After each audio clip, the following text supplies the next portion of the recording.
안녕하세요. 오랜만에 인사드립니다. 여름 휴가와 직장 업무 때문에 한동안 노동법 실무를 올리지 못했습니다. 그동안 노동법 실무를 올리면서 중앙경제의 이슈앤 리포트를 다시 작업하여 올렸었는데 중앙경제 홍보도 할 겸 이슈앤 리포트의 원래 모습을 보여주는 것도 좋을 것 같아 원본의 내용을 그대로 가져와 봤습니다. 노동법 실무. 매월 지급하는 상여금이 최저임금에 포함되려면 중앙경제 이슈앤 리포트 2017년 8월 10일자 내용입니다. 직전의 노동법 실무도 최저임금에 대한 내용이었는데 이번과 다음번까지 최저임금에 대한 이야기를 드리겠습니다. 작성 배경 2018년 최저임금이 대폭 상승됨에 따라 최저임금에 산입되지 않는 상여금과 각종 수당들을 운용하고 있는 많은 기업들의 임금체계 개편 필요성이 매우 높아졌습니다. 실제로 많은 기업들에서 임금체계 개편에 대한 태스크포스를 진행하고 있는 것으로 알려지고 있습니다. 고용노동부 해석에 따르면 지급 주기가 1개월을 초과하는 각종 수당과 상여금 등은 최저임금에 산입되지 아니하며 설사 매월 일정 금액이 지급되더라도 산정 단위가 1개월을 초과하는 경우에도 최저임금에 산입되지 않습니다. 즉, 어떤 임금 항목이 통상임금에 포함되더라도 최저임금에는 포함되지 않을 수 있다는 것입니다. 이번에는 이 중에서 가장 논쟁이 되고 있는 상여금에 관해 정리해보았습니다. 1. 고용노동부 지급 주기뿐만 아니라 산정기간도 중요. 고용노동부의 행정해석에 따르면 상여금을 매월 지급하더라도 그 지급 주기뿐만 아니라 산정기간도 1개월 이내여야 최저임금 적용을 위한 임금에 산입될 수 있다고 되어 있습니다. 구체적으로 보면 채용 공고 같은 것을 보면 자주 보이는 급여 얼마의 상여금 연간 800%로 나오는 것처럼 상여금을 연간 단위로 정하는 등 1개월을 초과하는 기간에 걸친 사유에 따라 산정해 매월 분할 지급하는 것이면 최저임금 산입 범위에 포함되지 않으나 산정기간이 1개월을 초과하지 않고 소정 근로시간 또는 소정의 근로일에 대해 매월 1회 이상 정기적으로 지급하는 경우에는 상여금 등의 명칭과 관계없이 최저임금 적용을 위한 임금에 산입될 수 있다. 라고 되어 있습니다.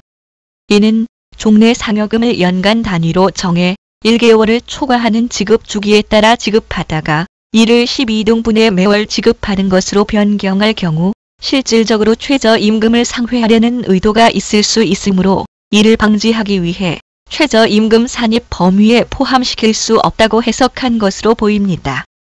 2. 법제처도 고용노동부와 같은 해석. 법제처의 해석도 고용노동부의 해석과 동일합니다. 법제처의 해석을 보겠습니다.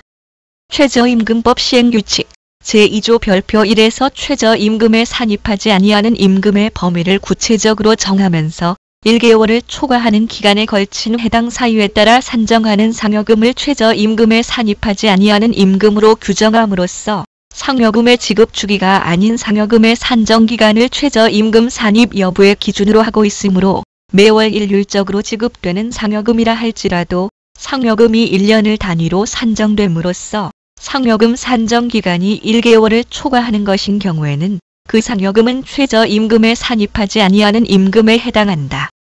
이처럼 법제처도 고용노동부와 같은 해석을 내놓았습니다. 3. 고용노동부와 법제처의 해석 적용. 고용노동부와 법제처의 해석은 지급 주기와 산정기간에 따라 판단을 하고 있는 것으로 보여집니다.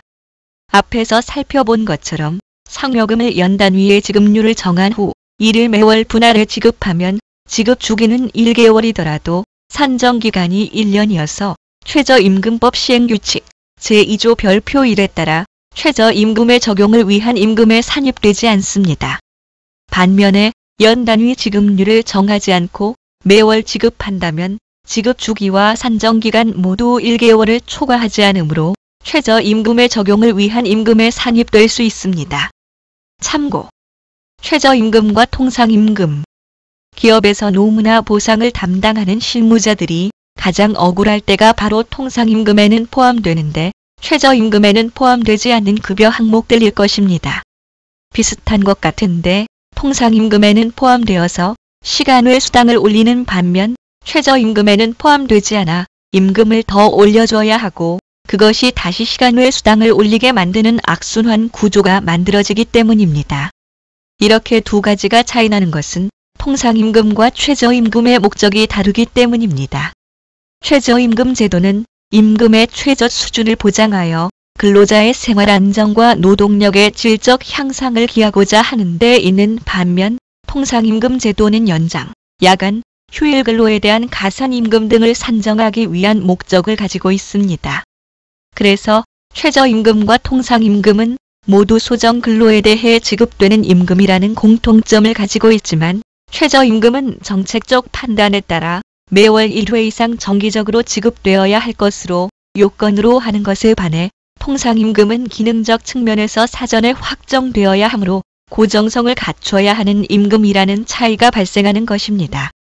두 가지 임금 제도가 목적이 다르기 때문에 이를 잘 구분하셔서 인건비는 인건비대로 지출하고 최저임금에 포함되지 않아 다시 불이익을 받는 억울함이 생기지 않도록 주의하시기 바랍니다. 도움이 되셨길 바랍니다. 들어주셔서 고맙습니다.